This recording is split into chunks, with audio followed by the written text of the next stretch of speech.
Super star ரஜினிகாந்தை பாலச்சந்தர் முதலாக சந்தித்த போது அபூர்வ ராகங்கள் படத்துடைய ஆரம்ப வேலைகள் எல்லாம் நடந்து கொண்டிருந்தன. அந்த படத்தை பொறுத்தவரை ரஜினிகாந்துக்கு மிகப்பெரிய பாத்திரம் அந்த படத்தில் இல்லை. ஒரு சிறிய கதாபாத்திரம் தான் அந்த படத்தில் இருந்தது. ஆனாலும் அந்த கதாபாத்திரத்தில் ரஜினிகாந்தை நடிக்க வைக்க வேண்டும் என்பதிலே பாலச்சந்தர் உறுதியாக இருந்தார்.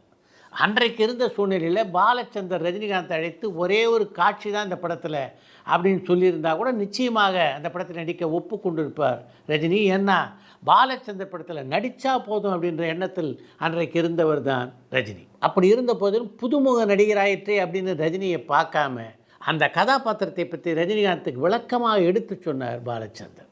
இந்த படத்தை பொறுத்த வரைக்கும் சின்ன ரோல் அப்படின்னு நினைக்காத, இந்த ரோல் படத்தில் மிக முக்கியமான ரோல்.